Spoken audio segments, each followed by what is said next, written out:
The funny thing is I didn't test any camera out this today. I was supposed to be doing that, and then I got sidetracked. Hi, everyone. Hi, everyone. Whatever camera I'm looking at. How are you? It's good to be back. It feels like it's been a long time since the last one. And, well, yeah, I guess so. I guess it is, because we missed it last week because I was in Austin. Ah, nice to see you all. So let's see. Let's say hi to some of you here, because this chat is moving so fast. Alfonso Petty Jr., how are you, man? Todd, Jay the teacher, how are you? Analog Box, he says, yeah, I was messing. Lisa, JPK, Joseph, Angelica, Austin, Max, ¿Cómo estás, Max? Sebas, let's see, who else we got here? Walter, Jen, Emilio's in the house. Thank you for being here, Emilio. And Brian Spencer. Oh, man. Ooh, nice. Brian Spencer says, Aurora Borealis for those fortunate enough to live in the northern hemisphere and minimal cloud cover. That's awesome. You should take pictures of it, because I live in California and I have nothing but cloud and pollution cover, so I can't see anything. I can't even see the moon sometimes. So, yeah. So, yeah, if you got some pictures, man, you got to share them. But first things first. Hi, everyone. Thank you for being here with me tonight. It's going to be an interesting one, only because the topic at hand's a little strange, and I was planning to do something a little bit different in the beginning, but it didn't quite go my way. That's what I get for messing with digital synths that I haven't touched in about 10 years, and I feel like I'm going to get something done, and suddenly it's like, what are you doing? So everything went off the rails, but that's okay. I still wanted to play that particular track anyway. So a lot of the mixes and things that I'm going to play tonight are a little off kilter, and one or two things you probably never heard, but it's okay. But oh, hi, Wendy. So yes, I know a lot of you are at concerts and whatnot this weekend. I myself am going to Cruel World tomorrow, which is going to be fun. I say it's going to be fun. The music part's going to be fun. Standing outside in the sun for the entire day may not be as much fun. I'm hoping that I can, find some shade. Find some shady spots, but it'll be fun. So, as usual, let's start with the current dates, because, that's something I should be doing all the time now.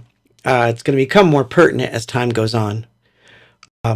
Yeah, so coming up next week is, of course, Dallas, Texas, which I'm really looking forward to. That's with T for 2 and Channel 69. And I'm still trying to figure out what camera I'm looking at. Who's on? Oh, it's you. Oh, the one that's never on is on. Okay. I wonder what happens if this could be bad. No, it's not too bad. Good, because this is my favorite camera. That's you up there. Sorry, I'm in a mood. But yeah, Saturday, June 15th in San Jose, Costa Rica. And I know we have Costa Rica in the house. Hi. Thank you for tuning in and listening to me rant and rave about certain things. At least there's one thing we can be certain of. Anyway, but yeah, and then July 6th is El Paso, of course, and that's really good. I don't know why my microphone is so loud in my head. It doesn't need to be. And after that is San Diego, San Antonio, and that's kind of looking far in the future there, but what else is going on? Houston, of course, with Information Society. San Antonio is also with Information Society. And then July 25th is Los Angeles at the Virgil, which is that's going to be a cool one too. And there's going to be more. I know there's more for November and stuff. Who knows where I'm going to be? But anyway, there's a bunch of talk. Let's just say there's a lot of talk about where I'm going to be. So, you know, Yeah, so Todd on Facebook says Ministry's going to play with Sympathy and Twitch tracks. That's the rumor, so they say, but I'm hoping that he does because that'll be fun. But what really sucked about, or already sucked about Cruel World, even though I didn't go yet, but is that Heaven 17 and Ministry are on at the same exact time at polar opposite ends of the stages, So that's kind of sucky because I wanted to see both bands. But anyway, the ones I'm actually looking forward to, if you want to ask me, which no one did, but if you do want to know, the ones that I'm like actually looking forward to a lot is the Stranglers. I'm definitely looking Love and Rockets, or more Tones on Tail, which is the other side of it. And I want to see who else was it? Oh, The Faint. I want to see The Faint really bad too. So I'm hoping to get there early enough that I catch The Faint and everybody else that's going to be on this thing. But Luis Benavides Castillo on Meta says, do you like to play in festivals? Honestly, no. I'm not a festival fanatic. The reason why I don't tend to like them is because the slated times are always going to be weird, and the sets have to be shorter, and there's a lot of weird stuff that goes on in festivals. And I've done a few, but not crazy about festivals. But it is what it is. So like if someone offered me a festival, I'd probably take it. And I have taken them before. But I've also quite a few that I have not done that I was asked to do. But oh, that's nice. Thank you. So so it's going to be fun, but I do have to worry about sun issues because too much bright in my eyes gives me migraine. So I have to kind of I'm probably not going to be recognizable to anyone because I'm going to try to wear a really big hat and shorts. I know, me wearing shorts. So anyway, so that's what I'm going to do. And then hopefully it's much better. You know what I mean?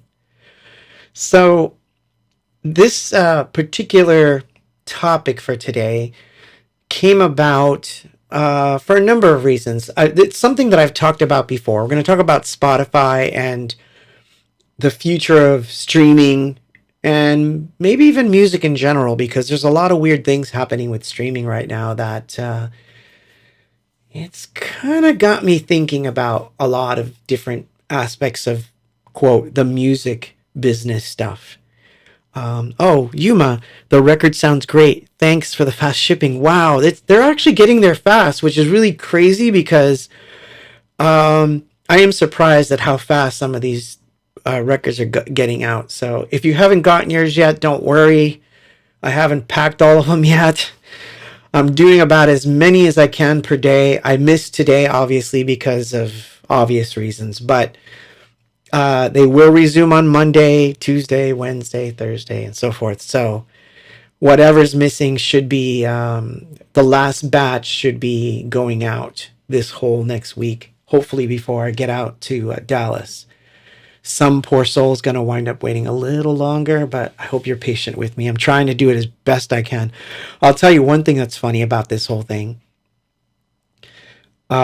Signing these was harder than actually signing the books, because the records, as you know, have like a glossy coating on the cardboard. So the gold ink was not drying, so I had to figure out a way to stagger them all over my garage so I could sign as many of them as I could, but I would have to pack them the next day because it would take about, I don't know, 15 to 20 minutes for them to just dry.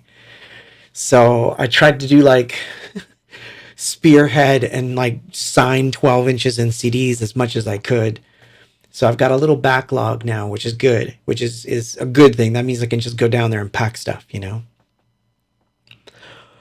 Oh, Sue Vargas says, I'm lost. I missed a few streams, but I'm doing better now. Ooh, were you under the weather? Because everybody was under the weather. I was under the weather. So, yeah. Well, thank you for that. Thank you for that, Todd.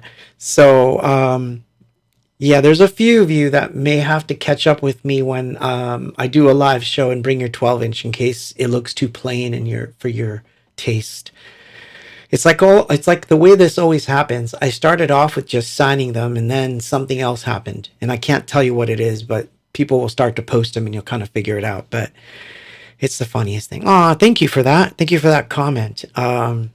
I do appreciate all of you, man, for being here, especially with a topic like this, because I'm sure there's going to be a lot of you that are like, we know nothing about the music industry. So I'm going to kind of give you a little history. Not just music industry history, but I'm going to give you some interesting tidbits of technological advancements that basically the old guard didn't see coming, and it bit them in the butt. And I think it's going to happen again, and it's happening. I think it's happening already. But so anyway, let's play a song, and then when we come back, I will we'll get into that topic. So the first one I'm going to play a lot of weird things, okay? I'm just letting you know now. And I'm going to start with something that's directly off of a tape. And this is an interesting one because there's a video of this. But this particular audio was taken from the soundboard. And it's not that great, but I kind of liked the way it sounded. And I was surprised that I found it. So I was like, oh, wow, this is an interesting thing to play. So I'm going to play something that we're going to hear one song twice today, okay? I'm just letting you know now. So we're going to start off with the soundboard recording. So this is somewhere around, I want to say this was 2002, thereabouts. And this is El Paso. So this is a live thing, totally a live thing. We were playing the song Clean, and from Clean we went into a New Order cover. And the cover is completely live. The drums you hear is my brother beatboxing, and Dave's on bass, Paul's on guitar, and I think I'm triggering samples.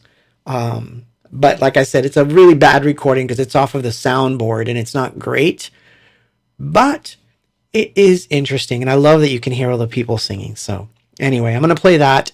And then when we come back, I'm going to start our little discussion on streaming and everything that's good, because there's a lot of good. That's going to be the difference here. But there's a lot of good. So I'm going to get into the bad stuff, of course, but I'm going to get into the good stuff because there is some good stuff that people always miss. And I don't see YouTubers and people like that ilk talking about this stuff the way that I'm going to talk about it. So stay tuned. Here we go. Let's, I don't know. We'll keep chatting in the moon chat. This is Temptation.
Yeah, it gets cut off. Sorry, but yeah, it's coming from an old tape. Like I said, the video is out there somewhere, and if it's not, I'm gonna post it if I didn't already post it because I have the video of it, but the video doesn't sound as good as this. I think I should try to replace the audio. Maybe if I did that, it would be cooler. That might be something I have to do. But yeah, it's pretty old. Thanks, Todd. Yeah, props to Gary for sure. Although he does get a little faster during the break because he gets all excited, But that's the cool thing about playing with humans. So today we're gonna talk about a very strange. It's gonna be a bit of a weird thing. Okay, it's not. I'm not gonna promise that it's not gonna be strange because it's gonna be a bit on the strange side. Let's see if I can pull up my little. Oh yeah, nothing. Nice. It's got nothing. Let's see. Oh, there we go. There we go. I don't know what this thing on the side is. Dude, get out of there. All right. So these are the streaming services, right? And this is for 2022. So before we get into it, let me just give you a little background here. So I was looking into, for example, how much a stream pays versus how much radio pays per stream. And I've talked about this before, but I think that some people misunderstood it. So I'm going to be very clear this time, hopefully, as best as I can be, considering my damaged brain, as it were. But as you can see, and I'm going to pull it right back up so you can see it, and I'll talk while I'm showing you. The funny part about this is the highest paying one is Napster. Napster actually pays the most per stream at almost an entire cent, which I find interesting because they're almost the harbingers of everything that happened that went wrong, according to the music industry people. Followed by Tidal, then Amazon, and when you start to get to the bottom of the bunch, that's when you get into Spotify, SoundCloud, and Pandora. And Pandora is an interesting one, which I'm going to bring up too. Pandora is interesting because the way they pay royalties is very similar to a radio station. They go out, buy a record, and they play it. But although that's changed a lot now because they're owned by SiriusXM, and notice that SiriusXM is not on that list. And by the way, here I'm going to share a link. So if you want to look at this stuff and read along with me, you can, because it is interesting. But it's not immediately, it's not immediately apparent what's going on, but we'll get into it. So why am I bringing this up? Do I care? So let me give you this skinny here. From the standpoint of streams, I do not rely on it for my income. I don't. Even though I'm a full-time creator, I'm a full-time visual/music person, I do not need nor want to rely on Spotify streams or any kind of streaming service for that matter to pay my bills, because I can tell you right now, it wouldn't. I don't even think it would pay my phone bill. So I am not going to, worry about that. When it comes to SiriusXM, which I do love very much, and Pandora, again, I love that I get royalties from it, but I can't live off of it. In other words, it's not enough. And it's not enough for most independents, even on what I would consider to a mid to high level, because you have to do a lot. I mean, a lot. Here, I have a list here. It's really funny too. Hold on. Let me go open this thing up. Ah, crap. Of course I messed up. I don't like it when I mess up. Yeah, let's open this up real quick. I'll show it to you, because it's, this is live, by the way. So if you're tuning in, This isn't like pre-recorded, edited, and all that kind of good stuff. But there's something here that you should see, because I think it was hilarious as much as it was like abhorrent to me. Where is it? Oh yeah. This was the shocker. So this chart you're looking at is the amount of streams that it would take for the average artist to earn about $15K a year, meaning that you're working at minimum wage. So let's look at some of them.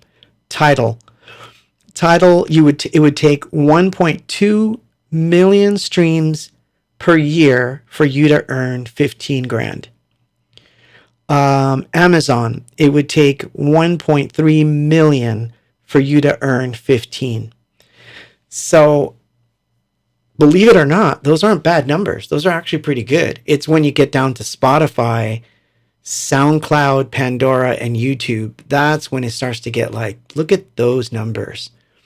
Spotify, it takes 4.5 million streams for you to make 15 grand. Forget SoundCloud because I think it's dead anyway, but but for those that want to know, it's a little more. Pandora, it takes 11.6 million. And YouTube, it takes about 21.9 million, which is why, by the way, that's why I personally don't, even though I love having subscribers, I'm going to say, yeah, subscribe, hit the bell, all that kind of stuff that, YouTubers are supposed to say, because I'm not really a YouTuber. I just happen to be a touring musician that likes to be on YouTube ever since the pandemic. So it's a little different for me. I don't have to worry about it quite as much as other people do. I have shows, and shows are a big deal. That's really how I do my stuff. Shows, releases, art stuff. It's varied. But my point that I'm making is to work for 4.5 million streams for me as a person isn't even worth it. And I wouldn't do it. I wouldn't do it at all. But you will notice that ABOX stuff is on Spotify. You will notice that you can find ABOX on Pandora. You can find ABOX on, basically every single streaming service that's out there. And sorry, I lost the chat. Just want to make sure you guys are, with me here. So why am I bringing all this up? Well, I'm trying to give career advice, maybe unwarranted in some cases, but I'm trying to give some career advice to those that are starting. Because what I see a lot on YouTube and all these places are two different points of view that are somewhat opposing, but in my opinion, terrible advice. So one viewpoint is that you should do everything you can and put Facebook ads out, put ads on Instagram, whatever the platform is, that you're supposed to pay for a lot of ads yourself to get more streams, because you want to get more streams, because that's going to be the thing that makes you popular, and that's the thing that's going to drive your career. And what I think is terrible about that advice is that that's only going to happen, and I'm just being honest here, it's only going to happen if you have a single or something that's gone viral to the point where you're getting millions of play. If you think that you're going to achieve it by trying to put in $10 a week on an ad on Facebook, and that's going to somehow make you survive as a full-time creator on Spotify, you're dreaming. It isn't going to happen. Now, the other side of this is the people that say, don't put your stuff on Spotify because they don't pay. And it's true. It's not paying a lot of money. So why should you put your stuff there? Why should you pay to get your music on all these streaming services that aren't going to pay you an ample royalty? Well, for that, on that side of the argument, I am more for the streaming than I'm against. So, yeah, Brian says on YouTube, there are reasons why SXM invested heavily and ultimately purchased Pandora. Yeah, no, they saw the writing on the wall. And it was also to get away from having to pay certain amounts of royalty. Although, like I said, I do love Pandora and I love SiriusXM. both of which have been really good to me, as has Spotify and all the others. So, number one, so let me get this out of the way. I do not work for or am I affiliated with anyone that's on any of these platforms. So if I say this is better or this is my opinion on this, it's strictly coming from myself. So, oh, Todd on Meta says, I discover a lot of new music through the services. Agree. So let me take you down. Let me take you down, 'cause I'm going to take a swig. I'm kidding. But anyway. Yeah, no, you're right, Todd. There's a lot of positives, and I'm going to get into the positives because I've seen too much of the negative, and the negative has its place. So I'm going to bring that up too. So I'm going to kind of be skirting the on the fence of the bad guys is what it's going to look like, but I'm not. So let's take a trip down memory lane. A-Box was in a lot of trouble in the late 1990s to the early 2000s. I would say from 98 to about 2001, things were going not so good. We were, yeah, absolutely. So A-Box was not doing so well. I was on an independent with not a lot of money or cash flow to make things happen the way that we thought it could happen. Not to fault Jarrett Records or anything like that. We did the best we could with what we had, but it just wasn't enough.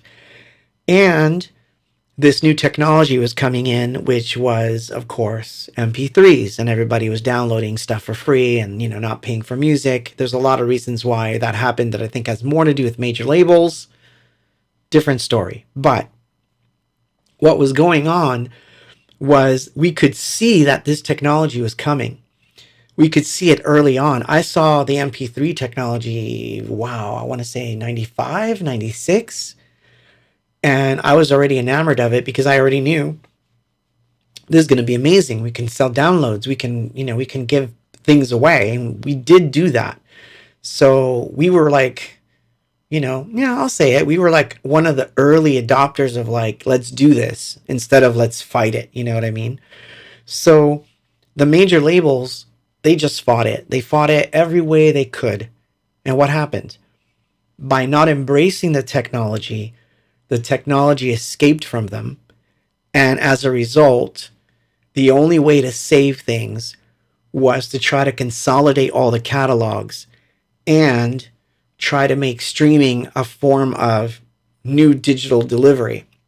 So streaming came from the MP3 revolution. It's like it really is basically how it all went down. If it wasn't for the MP3 thing, we wouldn't have streaming. Streaming was like the last ditch effort to try to save like a very failing music industry. So basically what I see happening is that now that they've sort of monopolized streaming, because let's be honest, there's only 2 or 3 that are really like at the very top of the streaming pyramid.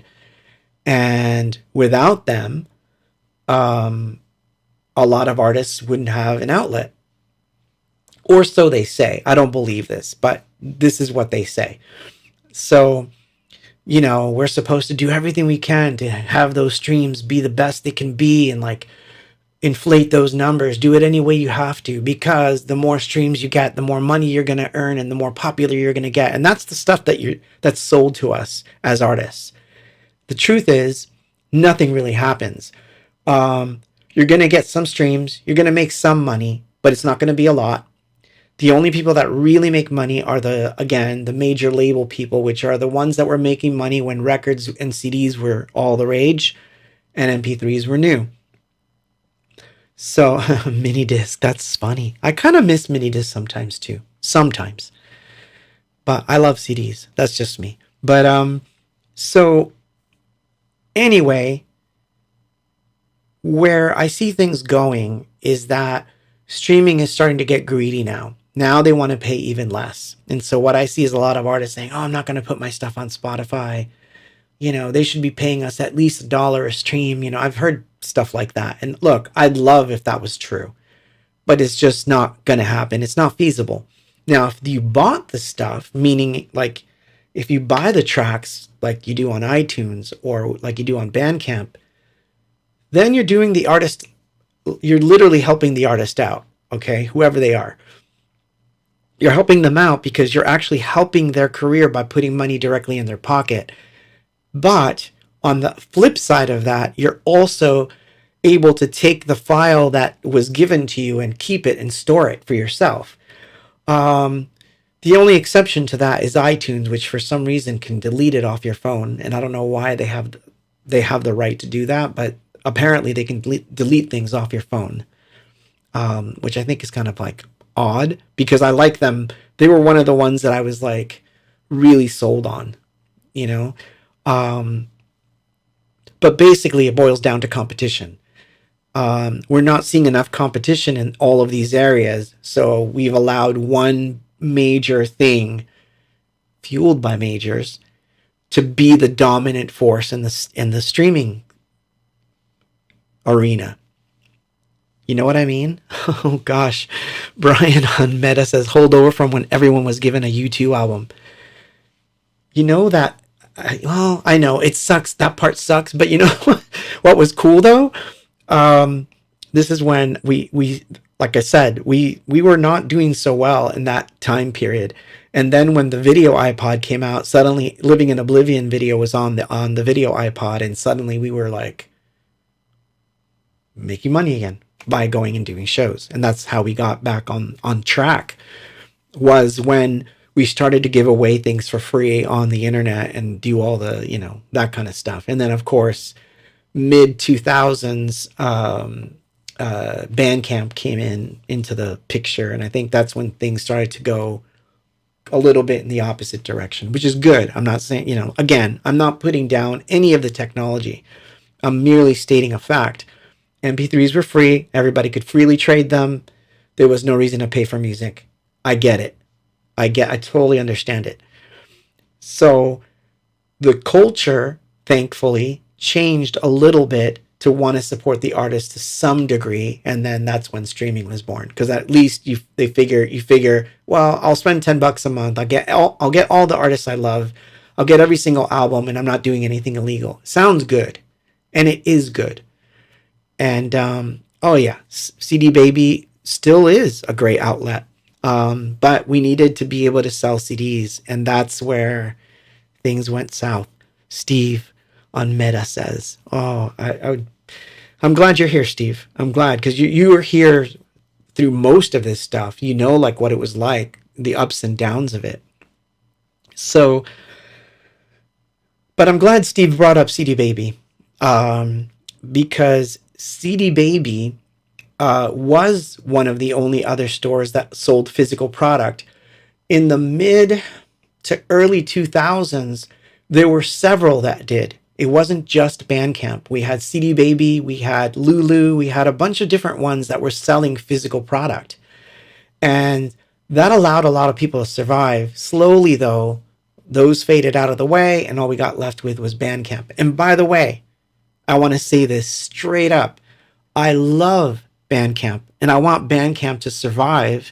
Not only survive, I think Bandcamp needs competition so that it can get better, if I'm going to be honest.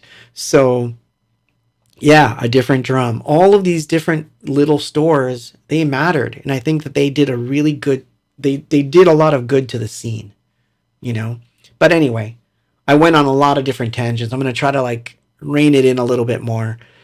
Let's play a song.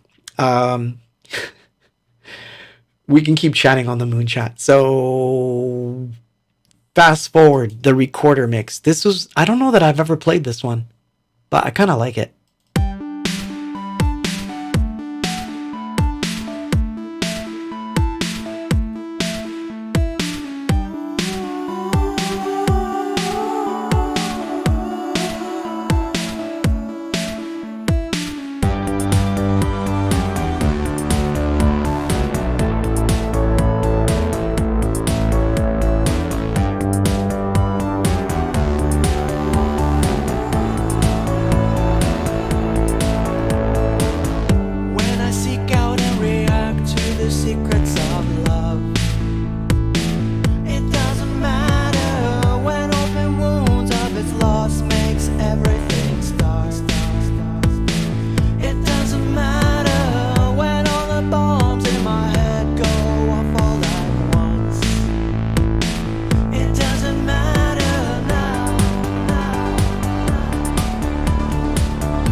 fast forward.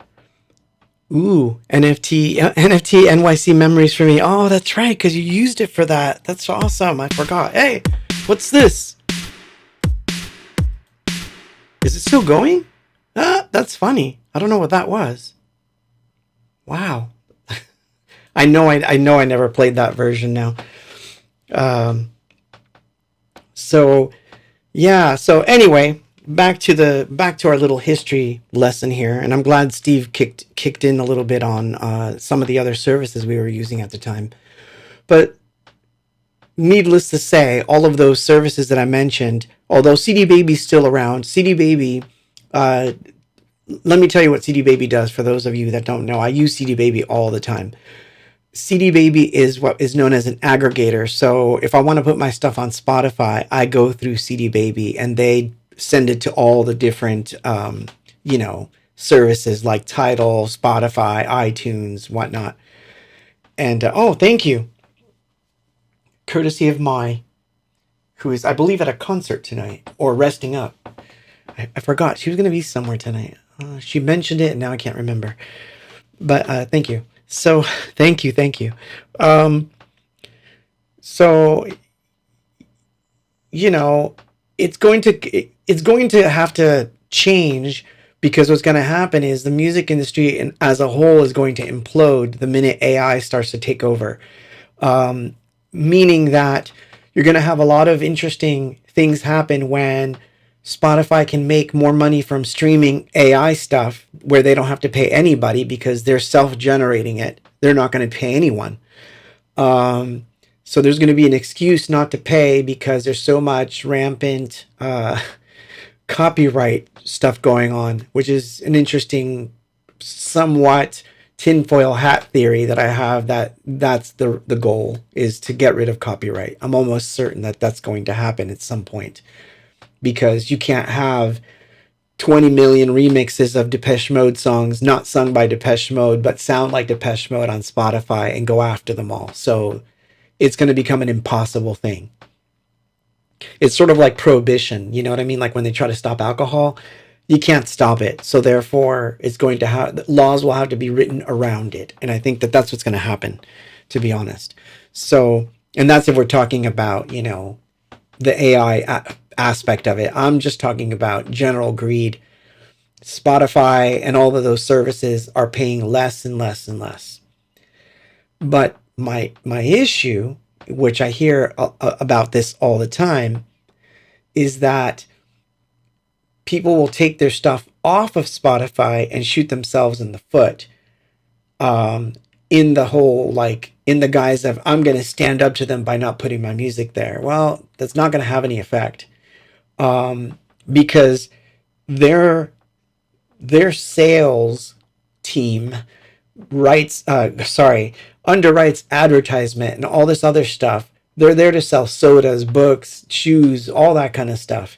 And people are paying so that when people are listening to Taylor Swift who don't happen to have the, I don't know if you know this, but there's a lot of people that listen to the free version of Spotify and will get ads and they don't mind. And that pays money for Spotify. So it's not like they're going to stop making money because you took your music off. I think that's the wrong move. In fact, I'm going to tell you right now, that's if you're a new artist, that is the wrong move. Do not do that. What you want to do, you want to try to get people to stream and listen to you, but the real reason that you're going to be on there is to try to get yourself on different playlists that could possibly catapult you into a different stratosphere of the algorithm. And if that happens, you're going to do well if you're doing ads or running things to sell your goods, meaning your shirts, your CDs, your shows, especially shows. You need to do shows, man. There's no way around it, because the music industry is going to implode. So eventually, the only way you're going to actually be knowing that you're going to go see Depeche Mode, well, if it's Depeche Mode, but I'm using Depeche Mode as an example, but we know that they may not tour, but that's another story. But I'm just using that as an example. Let's say that you want to go see Depeche Mode.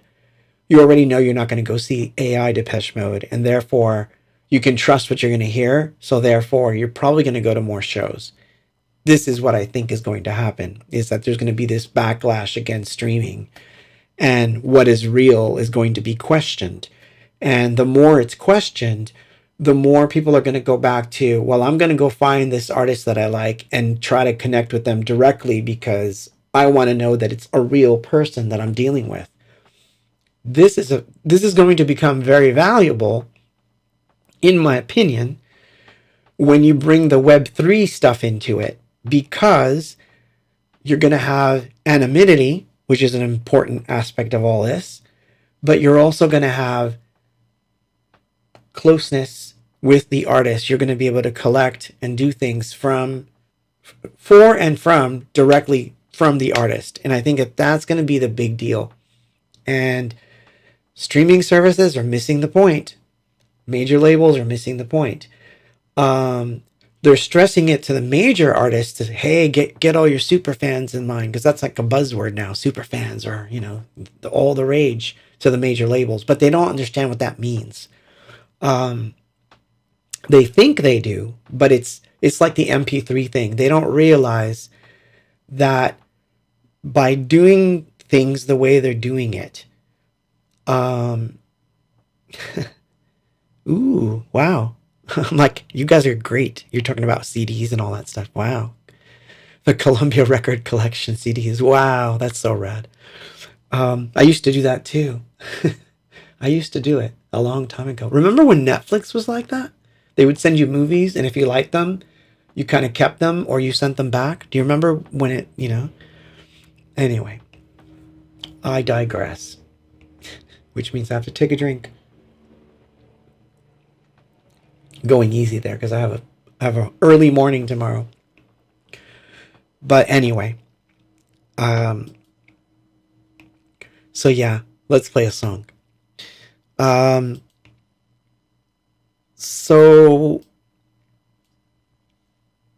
Before I play the songs, in this case, I will say this. Remember last week or the week before, I was talking about how there's going to be a release every month. So I'm already working on something so that there will be a song or songs by the end of this month. So I'm going to try to do that. I'm going to try to maintain that momentum of either demo, remix, whatever it is. I'm going to release something every month. So while I'm working on the album and trying to finish and all that stuff, but I hope I'm not boring you people. Like, everyone's leaving. No one wants to stay and listen to stuff about Spotify. But it's important because one day you can wake up and find that all the albums that you loved from a certain artist are gone, and you're not going to know why they're gone. They've been doing really weird things. And so, yeah. So when I come back from this next batch of songs, I'll tell you something that's been going on at Spotify that's a little bit on the scary side, and it could happen to A-Box. I'm worried that it could happen to me, but fear not, because if it does happen, I'm just going to find other ways. So, oh man, TMT says, I used to drop off my Netflix DVD envelopes off at the receptionist at work to mail for me until I realized she was taking them home and watching them before sending them back. That's what I call a great opportunist there, man. She was like taking full advantage. Wow. Seba says, oh my God, what planet was I living in? Netflix used to be a physical store. Yeah. Netflix used to send you DVDs to your house. You would get to watch the movies for a set amount of money, and then if you wanted to keep them, you could keep them, or you could send them back and order a whole new fresh batch, and they would send you stuff. So it's funny, man. So yeah, I'm definitely gonna make more CDs. So that's in the works. I don't know about vinyl though. Vinyl, don't get me started. I love vinyl, but man, packing those records is a pain in the ass. I'm not going to lie. So if I make any more vinyl, it's going to be to send to stores. brick and mortar stores where you go to the store to buy them and not get them from me where I have to pack them because that shit is hard, man. I don't like doing it at all. CDs are easy. Stick them in an envelope, you're good. Oh, man.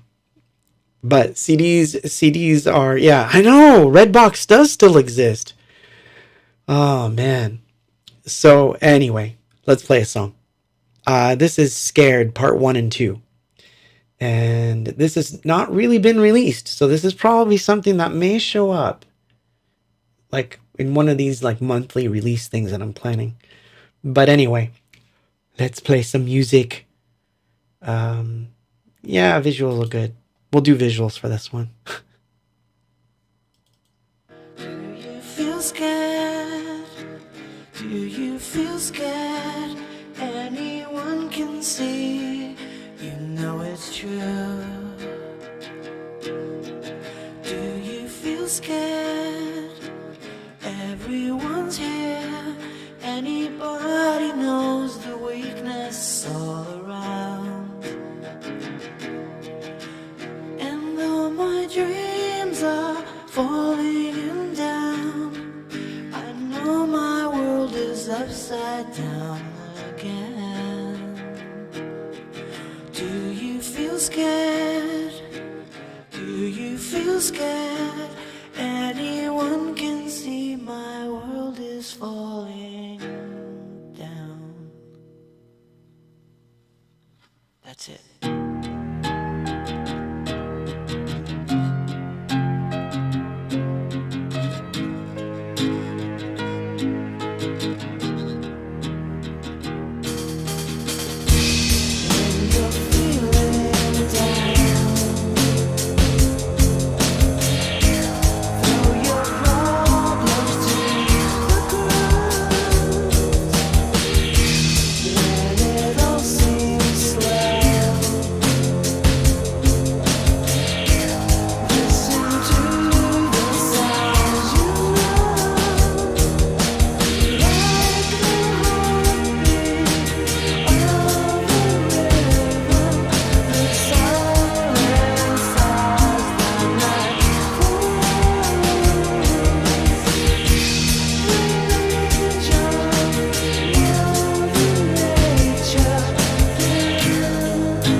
And I'm really loving this, but it doesn't matter when you're feeling down.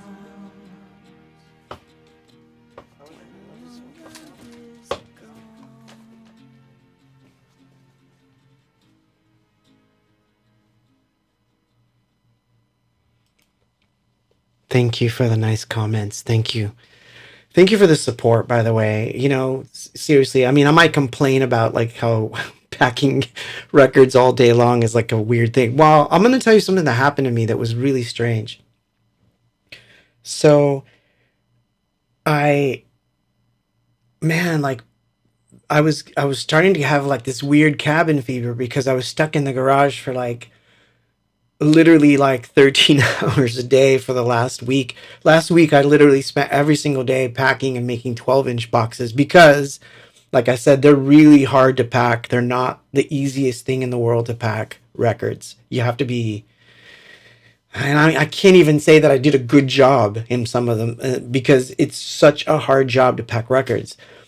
So, as opposed to books, which I love, by the way, because they're virtually indestructible. A book is indestructible almost inside of those bags. But man, so it's one of those things. So Tony on Meta says, were you ever asked to write music for major labels, ghostwriter? Nope, I've never been a ghostwriter. I'd do it if someone asked, but no one's really asked. Well, no, that's not true. Some have asked. I wasn't interested. I'll just leave it at that. But I have been asked before. I just wasn't interested in the thing. It's funny. I'm glad that you asked me that question actually, because sometimes like I have family and friends that'll say like, why don't you just do ghostwriting? And it's like there are people who write songs who are good at writing songs, meaning I'm not saying I'm not good at writing songs. Well, maybe I am saying I'm not good at writing songs. I'm good at writing songs for myself. I'm not great at writing songs for other people because I feel that that's a whole different thing because you have to be a writer for someone else. You kind of put yourself in their head. Like I had a friend who was absolutely a really good songwriter and I would have his demos and I'm like, man, this sounds like I would say like, this sounds a lot like a Tom Petty song. And he's like, that's good because that's who I have in mind. I'm trying to get him to see if he'll record this, or I'm trying to get, artist X to record this song. This is why it sounds this way. And it's like, he was trying to cater as a writer to that artist. And I think he may have placed one or two, which was great for him, but I could not do that. I'm incapable. I feel like I just cannot do that. I write mostly for myself, and so it's a funny thing. I don't know that I would be able to like instantly come up with songs for other people. It's not my bag, but of course I respect people that can do that because there's people that are really really good at it. I've just never been that guy. So yeah, so. Someone said, because now of course it went straight up. I can't see the chat anymore unless I scroll all the way back and I tried to find the comment and I can't. So I'm going to paraphrase. But someone on the chat said that they feel old because everything's changing so quickly in the music industry. But at the same time, I explained, we're actually really lucky that we got to see all that. Like we got to see how Netflix went from physical to all, streaming. We got to see how MP3s dominated the entire market for like a year and everybody was grabbing free stuff left and right. I'm guilty. I did it. And, so the reality of it is we're witnessing changes to a small segment of the world, but we're watching it from an interesting perspective because we got it all. Like, I don't know how many of you have done this, but I've had records, I've had cassettes, I lived through the CD era. You know what I mean? I've had all of it. So I feel very, very grateful that I got to see all those changes because it helps you to formulate what the next is going to be. You know, I always thought, like, I'll give you an example. Back in the 80s when I had a Commodore, like, I literally had a Commodore VIC 20, or it was the 64, one of the early Commodore computers that I had, did music, and I didn't do much with it. I honestly didn't. It was like tiny little dabbling. But what I realized was that eventually computers were going to take over everything. And I knew this in the 80s. Like, I knew, like, this was not going to, it wasn't going to stay on records, that it was going to have to move into something that was going to be completely different. Speaking of, look what I have here. That, my friends, is an 8-track. Yeah, a real one. Have no idea what's on it. Don't have a player for it, but I'm going to make something with this. Anyway, sitting right here, it was. I've got it all. Look. This is even better. Look at this. That's old tech, man. That's what you call old tech right there. Oh my God. I love this thing. Anyway, I have a lot of strange gadgets in my room. But anyway, I knew that those changes were going to come. So records, even though I bemoaned like not having a record player when Peace came out, because obviously I Peace literally came out on CDs right as records were being phased out, and I was asked out of having my own record on a record, which was kind of funny. But the reason I'm bringing it up, there's a point. My point is that we're witnessing the same sort of change. We literally went from MP3s to streaming, which was pretty darn fast. We kind of skipped over a little bit on like digital downloads didn't quite take, except for Bandcamp, CD Baby, Lulu, and the aforementioned other services that were around. So streaming became the hot thing because, let's face it was just catalog-y. Like, you're going to have everything on your phone. So that's not going to change. I think that that's going to stay the same.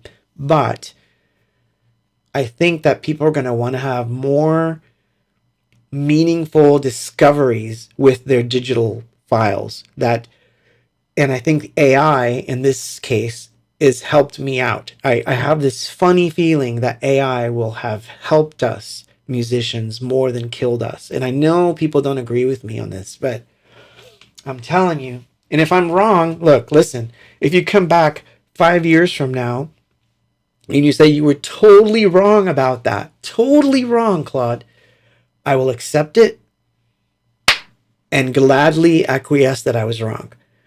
But I'm telling you, I have this funny feeling that the AI revolution is going to actually help. Do you know why? Because I think it's going to dilute the shit out of the market. It's going to destroy credibility in what is real and what isn't real on all levels. So people, humans, the people that I care about the most, you folks, you're going to want to seek out truth. Like, I'm not going to believe, if I hear a Beatles song, I'm not going to believe it's the Beatles until I know for a fact that it's the Beatles. Like, I'm not going to believe anything that purports to be, because I saw, this is a sidetrack here, but I saw this. I saw a video that said Alan Wilder's demo tapes before Depeche Mode, and it turns out it was all AI crap. So, that's my point. For me to find out if it's real, I'm going to have to seek out Alan Wilder, find out if he released the tapes, and if he has the tapes, I want the tapes, but I want them from Alan. Do you see what's happened? They are now pushing us to basically go back to interactive human-to-human communication. So, woe and behold, the artist's website is, I think, going to make a comeback, because people are going to want to know that the stuff they're getting is directly from the artist that they're getting it from, and not from some stupid robot, imitator. So I'll say it like that. So I think that that's a big move. And of course, you guys know how much I love blockchain technology. So The blockchain will help with that because you will know that it's me that minted a particular track and released that CD and that book, because it's all going to come back to me. So you're going to know that he is the creator. Therefore, I can trust that he's the person that's giving me this thing. Hence, I'm going to do better in that sense than to be on Spotify and all those places. Now, do I care about not being on Spotify? Yeah, of course I'm going to care, like on the day that those things happen. But at least for this particular run, I have a positive feeling about it, that it's changing in the right direction for the artist. But artists have to wise up first. If they don't, it's going to get weird. So anyway, let's play a song. I think I talked over the 8 minutes. Yeah, we'll play something. Boom. So I don't know what I just did. Nothing happened. Nothing happened, man. What did I do? What did I do? I did this.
Wow, that was funny. Ah. So I want to clear something up that's happening in the chat, and I don't want to get into like a big old debate here. Um, every single band that I've ever loved sings off key at some point. Every single one. Joy Division, New Order, they've all done it. The Beatles, Stones, I love it. So yeah, so I wasn't knocking anyone in particular by saying that they were off key. It's that it's the reverse. I'm actually giving them a compliment for letting that be in the recording rather than trying to correct it. Especially in the early 80s, nobody was correcting anyway, so a lot of it can be like a little off sometimes, and that's okay. I think that's fine. So yeah, it's not a big, so like it's not a big of a debate thing. So, let it be is correct, Stephen. That's correct. Thank you.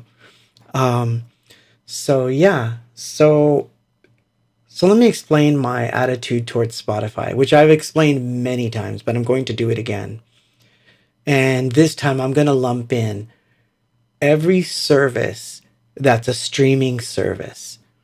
So if you're an artist and you're starting out for the first time and you just finished a song and you want to put it out, the first thing you should be doing,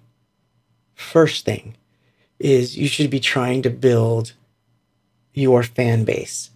And you should be doing that by putting out videos and doing things that talk to the people that you want to reach before you even put it on Spotify. These are things that you should be doing first. Even if you only have 3 or 4 fans, that should be your very first task. But let's say that you want to skip that and you're like, well, I think the song's really good, and if it gets on Spotify, it has a chance. Let's say that you're right. So what I would do then is I would get on CD Baby. I would definitely use CD. I like CD Baby. That's the one I like the best. I've never had trouble with them. I don't really like DistroKid. They burned me. And I'm not fond of TuneCore and that ilk. They do really shady stuff. So, this is what I'm, So I would get on all the major streaming services that I can through CD Baby. Anything that pays, they have as an option. And that's because I do want you to earn money from it. So I'm not against you earning money from it. I'm just saying, don't put all your eggs in one basket where you think that everything you do and all the investments you make in your career have to revolve around streaming, because that's a lost cause.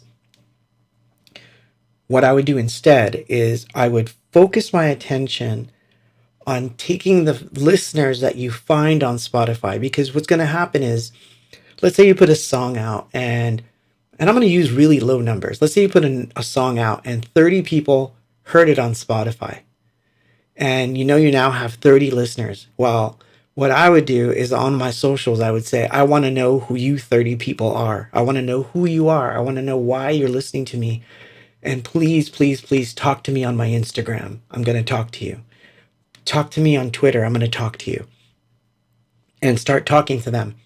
Because those 30 being loyal to you are going to then push another 30, because it's going to be their friends. They're going to say, I really like this song. I started to follow this artist and they're talking to me and they're cool, and they want to be friends, which is, I think, what we should be doing.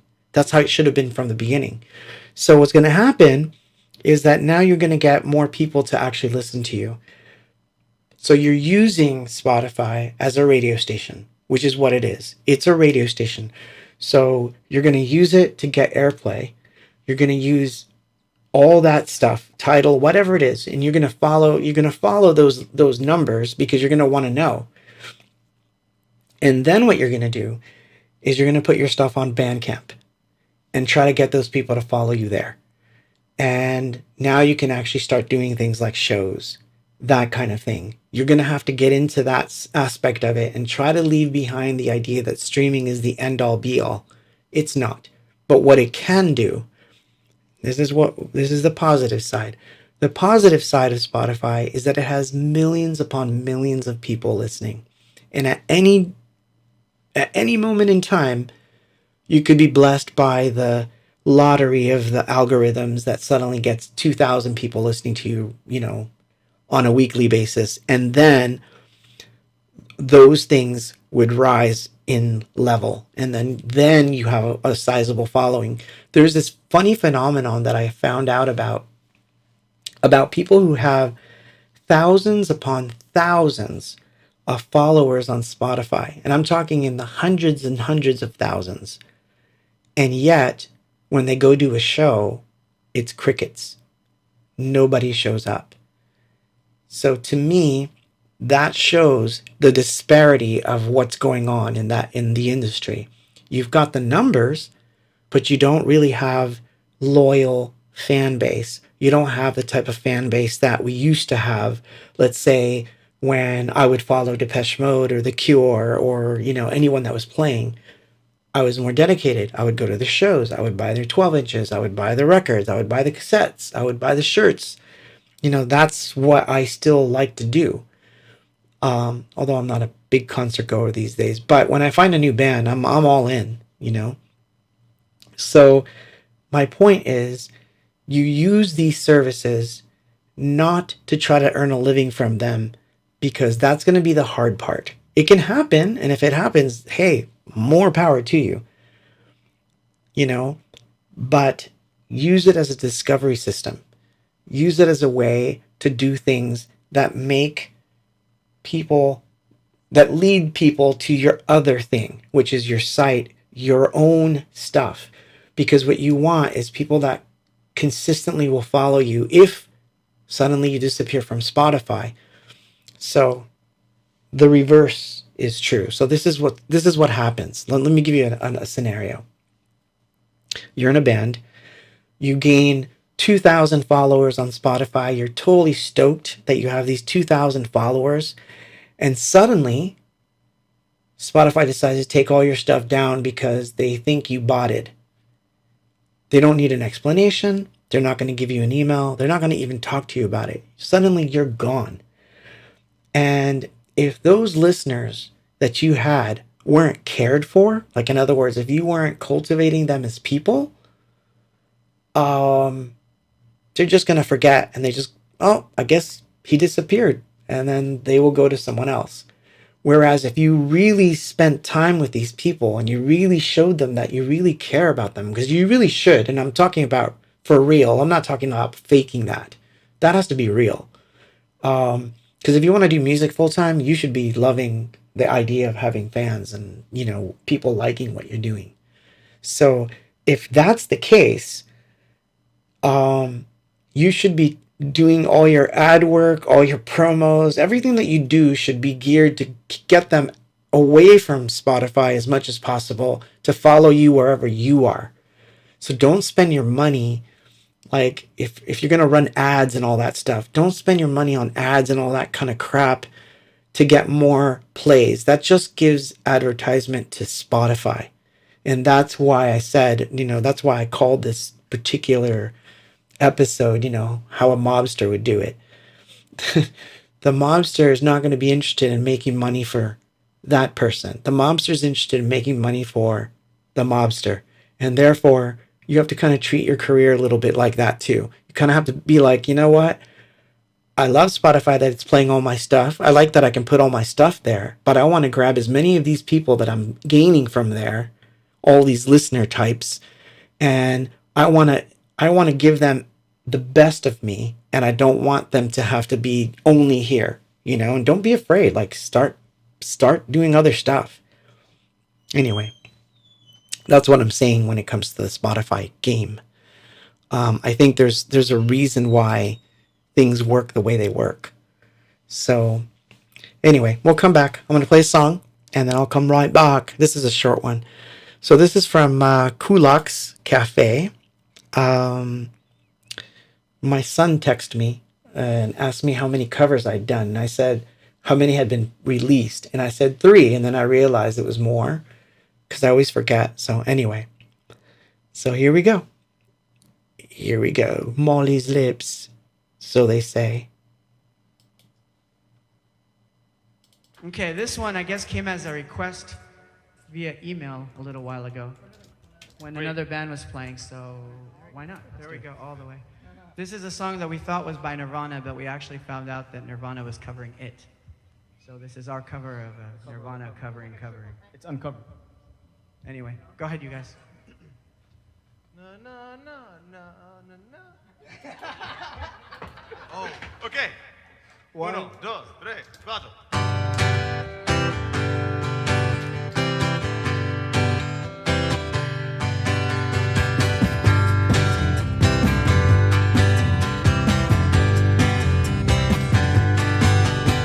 She said she'll take me anywhere, she'll take me anywhere, as long as I stay clean. She said she'll take me anywhere, she'll take me anywhere, as long as she's with me.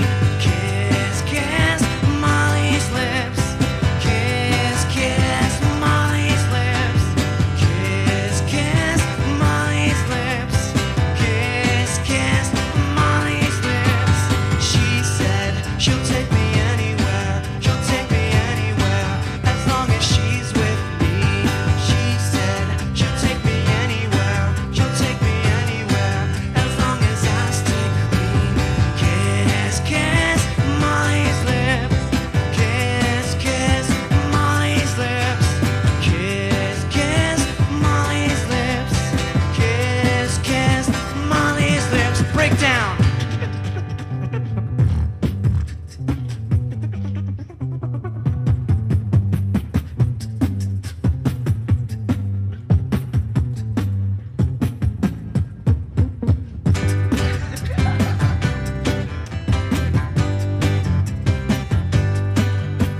She said she'll take me anywhere, she'll take me anywhere, as long as I'm with her. She said she'll take me anywhere, she'll take me anywhere, as long as I stay clean. Kiss, kiss, Molly's lips. Kiss, kiss, Molly's lips. All you sing. Kiss, kiss, Molly's lips. Kiss, kiss, Molly's lips. Sing. Kiss, kiss, Molly's lips. Kiss, kiss, Molly's lips. Kiss, kiss, Molly's lips. Kiss, kiss, Molly's lips.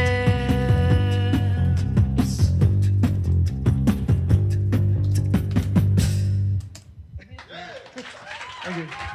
And you did it. I knew you were gonna do it too. It's the curse. You broke a string. Every show I break a string. It's okay. Anyway, Ah, that's funny. I'm having a lot of fun. All right, well, So, let's do for- the restringing of a guitar and makes a whole bunch of noise. I'm gonna sing one more. That's funny. So in case you're wondering, I don't know. It is Bandcamp Friday, so I'm going to show you where that came from. Because it's a nice one. There it is. That came from live from Kulak's Woodshed, and it's a live record. I played it in its entirety on the 15th Quarren stream of 2020, and the reason I played it tonight is because it's quarantine 16, but it's okay. 6/16 2020 is when I played it, and yeah. Anyway, so yeah, Molly's lips. So so yeah. So anyway, where were we? So yeah, Spotify is a radio station. I think of them as a radio station. Just like I think of Sirius XM as a radio station, as I think Amazon Music as a radio station. When fans tell me, or people will ask me, like, what's the best way to support you? I always say Bandcamp, because Bandcamp is direct. You're really dealing with me. And the only flaw that I have against Bandcamp, to be honest with you, there's two major flaws. One of them is that Bandcamp doesn't have a competitor. So they don't have any reason or incentive to get better. And to me, that's dangerous because it means that they can slack off thinking that, they've got it all. They don't need they don't need to try harder because they're the only kid in town. And to me, that's dangerous thinking. So they definitely need a competitor. Not because I want to see them fail, it's because I want to see them grow. So I think that when you have some serious competition, things start to get better. And the same thing goes for Spotify. I like to see Spotify, get, I would love to see Spotify have a competitor that is so good that it makes them very scared. So like the way that I would support, let's say, a mass exodus from Spotify is the following. And this is why I'm going to say something a little controversial. Like how I would support a mass exodus from Spotify would be if we did it in mass to join something completely different and new. And think of it like the difference between records and CDs and MP3s, how we shifted completely going into just MP3s, and we left everything behind. Suddenly we weren't listening to CDs anymore. Suddenly we weren't buying vinyl. Cassettes went out the window. Record companies were like all up in arms. They didn't know what to do. They wanted to arrest people. That's how bad it was. We need to make that happen. And I think that a good competitor for Spotify would actually be X. I think a good competitor for Spotify would actually be Instagram. Meaning any social platform that suddenly decided you can upload your music here, you can charge whatever you want for it, and we're just going to take a cut. And people are allowed to download it once they bought it. And if it runs on Web3 technology, meaning if it ran on Tezos or if it ran on Bitcoin or if it ran on Ethereum, whatever it happens to run on is irrelevant. It could run on Doge for all I care. The point I'm making is that it's going to happen. It's going to do a phenomenal shift where the music is going to be directly accessible from the artist on his socials. And if all the socials connect to a digital wallet, that means that you don't have to have separate apps. So this is the beauty of blockchain, is that you don't have to have separate sites for everything. You can be on different sites. You just connect with your wallet. And when you do that, your MP3s and your WAV files and everything follows you wherever you go. So if that platform isn't doing it, you leave. You join that one, but now your wallet's there and all your collectibles are there. That's a side of the NFT stuff that people don't see. They feel like, oh, if I collect things on object.com and object.com disappears, my NFTs are gone. And it's like, no, the NFTs follow you and your wallet. Wherever your wallet is, that's where all your files are, and nobody could take them from you. That's the other thing. If I decided to quit music and take everything down, which I never would, but let's say I did that, you still would have all the NFTs in your wallet. Like nobody could take that stuff from you. So I have a funny feeling that these, I'm going to call them old school Web 2, Web 1 at this point, platforms aren't seeing it. And it's encroaching on them really slowly. Really slowly. So, no, not YouTube Music. Oh, they suck.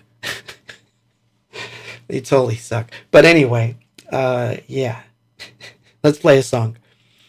We only have a few left anyway, so this one is a strange one. This is technically the diary. And,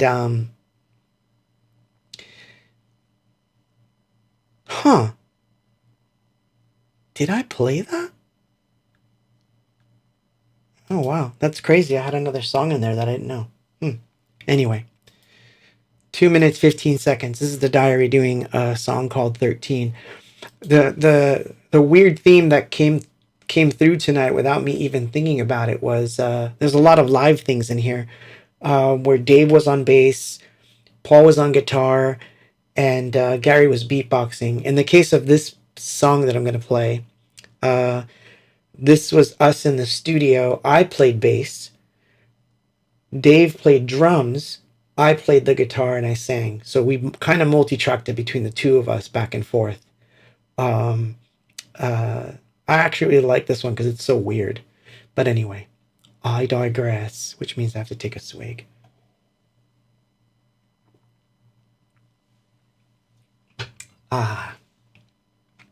We're getting there. We're getting there. Anyway, visuals. 13. I was on the outside, I thought I was looking in, finding at the onset something hurts inside of me.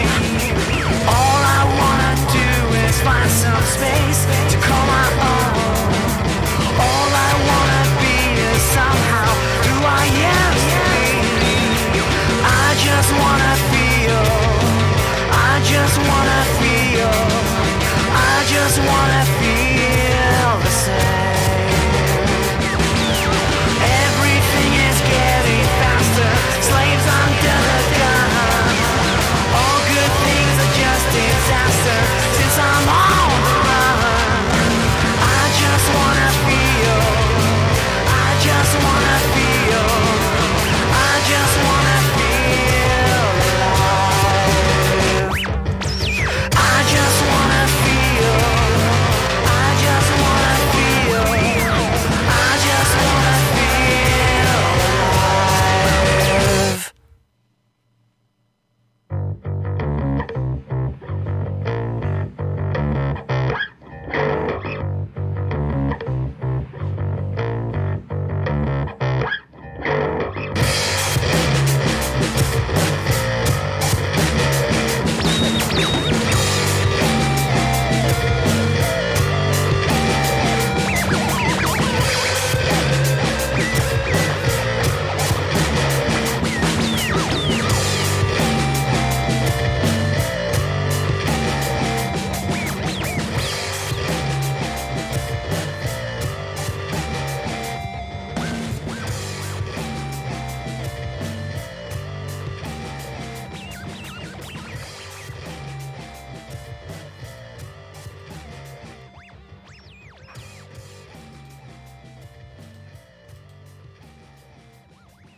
So anyway, thank you for hanging out with me all this time talking about this subject. But I want to bring that home that I don't dislike Spotify.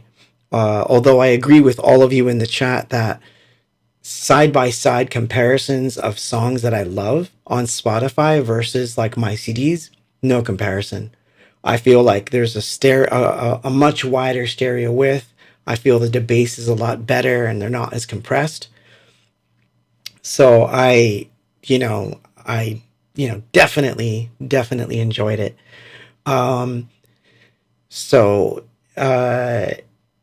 It's not going to go, like, physical media isn't going to go away per se, but I think that we're going to have better and more meaningful experiences with digital media in different ways. And if that media is able to follow you wherever you go, that's the promise of Web3. That's going to be the thing that makes things different. So you won't have to buy memberships and stuff like that. You're just going to support the artist directly. The files will be yours. Wherever the artist goes, you're going to know exactly where he's at because you're going to know their wallet. So I feel that that technology is so ahead of its time and so strange to them that they don't see it coming. I don't think they see it. I think they feel like it's that MP3 thing. Like, no one's going to like that stuff. No one's going to like having a wallet that they sign into and all this stuff. And I get it. In the beginning, it's strange. I myself wasn't sure I was going to like it when I first started doing it. But once I started doing it, there was no going back. Because I have music, I have art, I have like films. I have all kinds of stuff in my wallet now, and I love it. I love that I can take that with me. And the files, they get stored not just, this is the other side of the blockchain that I do my best to make this come across, but I guess I'm not doing it good enough, is that these things are on chain, which means if I have a song from artist X and I'm like, I want to buy that NFT so I can grab the song, not only do I have the song on my hard drive and stored, but I have direct access to a file that's being stored all over the world, so that even if my computer is destroyed and I can't find my hard drive, all I have to do is sign into my wallet and I can find that WAV file again and grab it. Like I said, it cannot be taken down. It's too spread out throughout the world. It's literally the promise of what peer-to-peer was. And by the way, it's not like peer-to-peer went away. You know that it's still here. You still have LimeWire. You still have BearShare and all of those places. Don't, like, I know there's people in the music industry like, shh, don't tell them that they still can get free stuff. You can. All that stuff is still there. It's not like it went away. All they did was have something shiny to be looked at that kind of led us into another direction. But the truth is, any album that's out can be had. It's not like it's impossible. So I'm not saying that you should do the wrong thing. What I'm saying is look into this and start getting into it early. Because I'm telling you, it's coming. And once it hits, it's going to be like the wild, like I already think it's like the wild, wild west, but it's going to get even weirder. And like I said, it's going to be strange when you can't tell the difference between a real Depeche Mode song and a fake Depeche Mode song. And that's what's going to be to push you away from those services. You're not going to be wanting to stream where Spotify is recommending, 20 fake Depeche Mode songs and none of them are good, And if they're good, they're good. But, in your heart, you're going to know it's not them. So I feel like all that kind of stuff, Oh, I love this. Ira says, until quantum computing takes over and ruins everything crypto and blockchain. See, I don't think that's going to happen. I think it's going to aid it, because then the storage system is going to be even easier.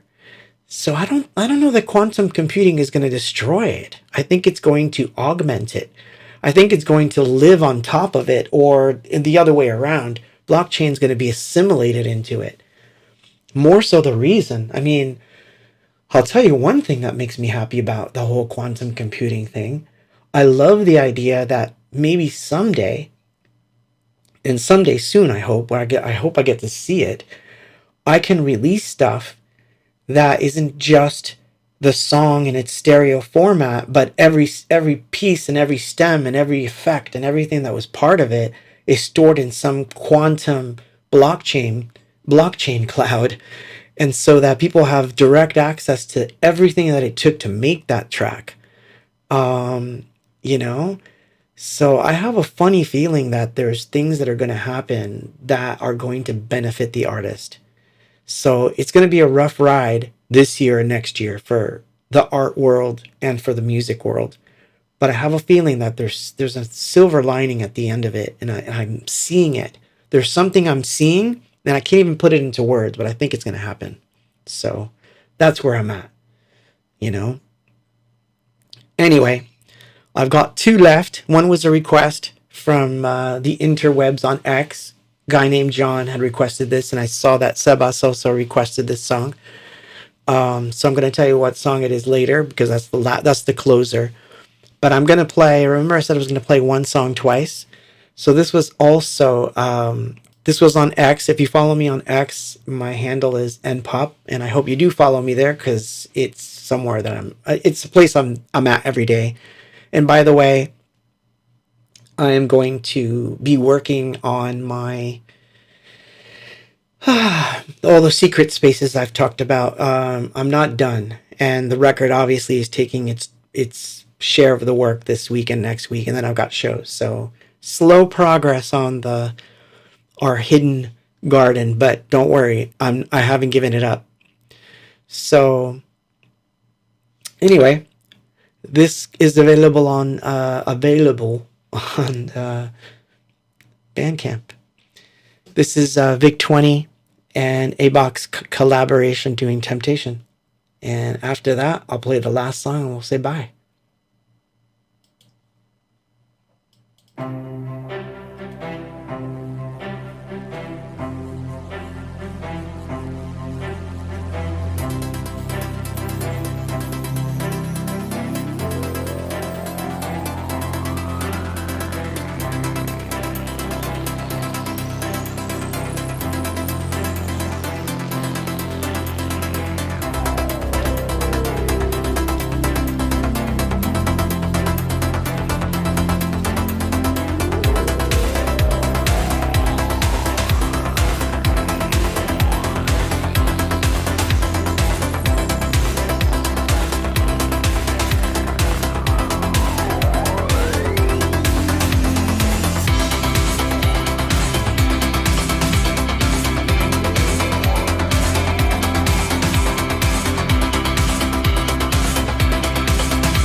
Thank you.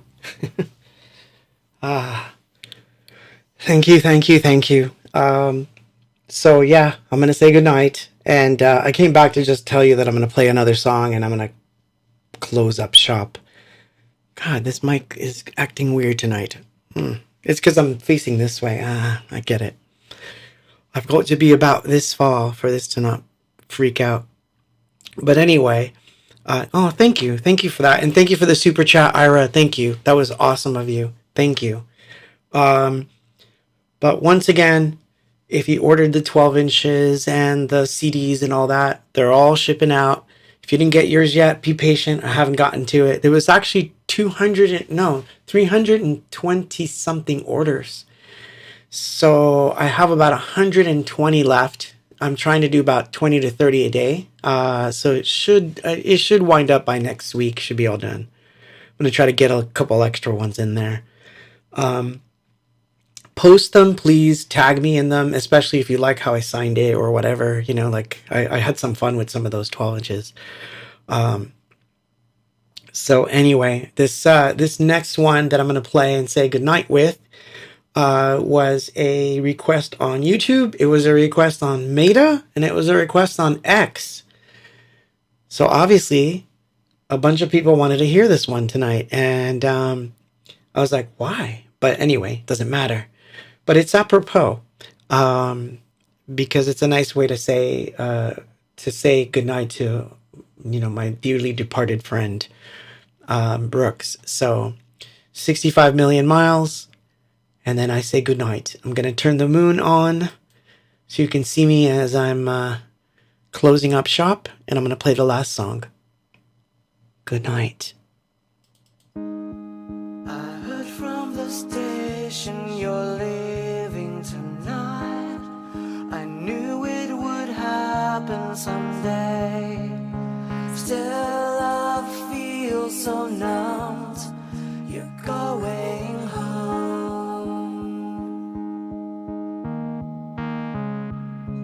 The earth seems beautiful, somehow lonely too. Now that we are here, I want time with you. Can't face the night. You're going home. Turn away, walk away, just please don't face me now. Can't you see there'll be tears just covering my frown? This emptiness is clear. You're going home.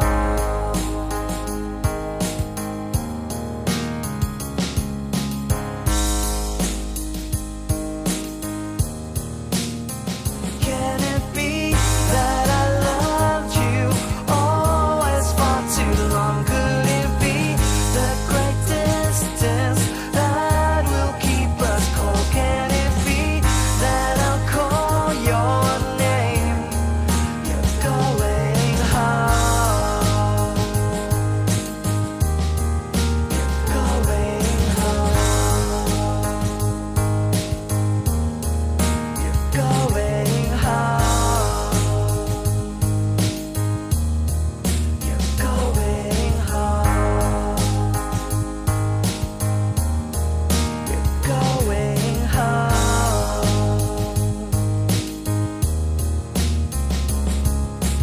When I'm floating still, I'll think of your face. And when it rains, I'll be quite the same. My heart won't rest. I've been undone. Can it be that I loved you always far too long? Could it be the great distance that will keep us cold? Can it be that I'll call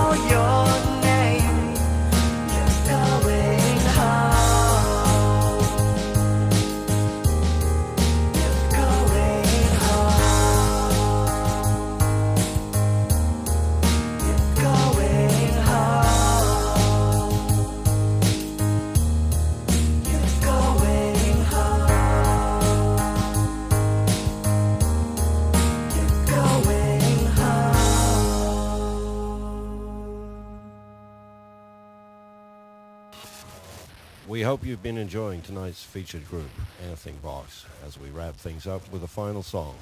Next week on The Lonely Hour with the Doctor, we'll be presenting the notorious B.O.X.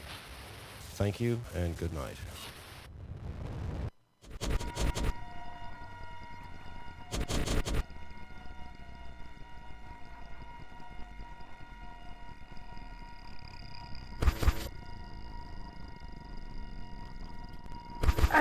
I'm tired of it.